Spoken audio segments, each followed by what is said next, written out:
at this guy on my screen. His name is Ovie Solomon Ogenesereme. He's from Warri, Delta State, but he resides in Benin City. Now, this is me publicly reaching out to him to come and take care of his child that he abandoned since the child was in the womb. I am not dragging him. I am not calling him out, but I'm publicly appealing to him because he was the one that specifically asked the mother of the child to keep the pregnancy. She doesn't want to attack you. She just wants you to be in the child's life because she doesn't want her child to grow up without a father. And considering the fact that you were the one that asked her to keep the pregnancy and you abandoned her at 5 months, she said you guys met in 2022 and in 2024 she got pregnant and you asked her to keep the pregnancy and went on to ask her to move in with you. But when the pregnancy was 5 months old, one day you just left the house and disappeared. She was aware that you had two houses, one where you guys were staying together and you had another one that she does not know the location. So you left the one you guys were staying together and you even sold it because your cousin, whom you sent to reach out to her later, told her that you've sold the house before you left the house. You sold the house and moved to another location without telling her. You switched off your 3 phones and you just went away. Pregnancy was 7 months old. Someone told her where you were staying and promised to take her there, but she did not want to because she felt that you were going to come back. You're not going to abandon her. That she just wants to leave you to breathe and come back, but you didn't. When the pregnancy was 8 months old, your cousin reached out and told her that you have sold that house and gave her 400,000 to go and rent a new place and buy kitchen things and a bed, which she did. Now, when she was due for labor, she was thinking you're going to come. She even called your cousin and told your cousin that she was due, but you never came. When she gave birth, she paid the hospital bill. She kept reaching your cousin, but your cousin told her that you were no longer in the country. But she knew that you were in the country. After she paid the hospital bills, she went home. One day, the baby fell sick and she rushed the baby to UBTH. She called your cousin and told your cousin that, see, my baby is sick. Please, can you tell the father to come and see the child? But your cousin told her that you're no longer in contact and even went on to block her.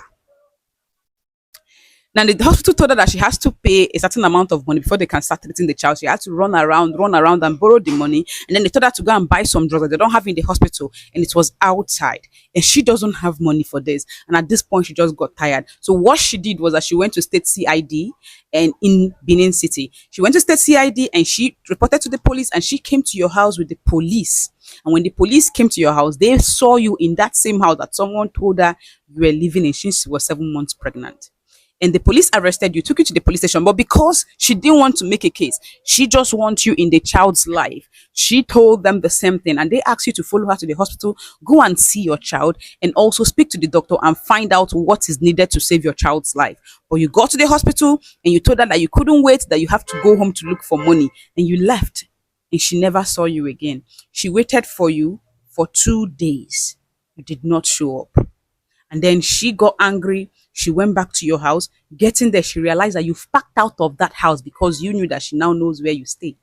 And out of anger, she says she broke your window and she left.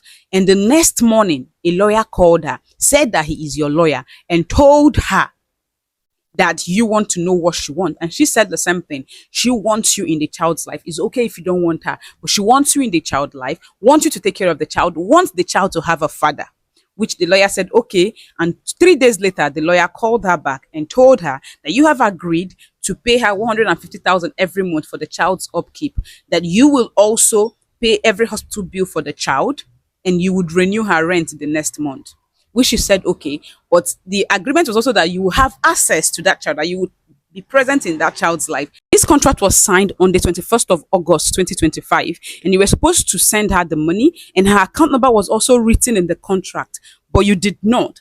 Until 1st of September, you then sent her money through your lawyer, and she was like, my account number is on the contract. Why did he not just send me the money direct? But she did not want to complain so that the lawyer would not say she's complaining too much.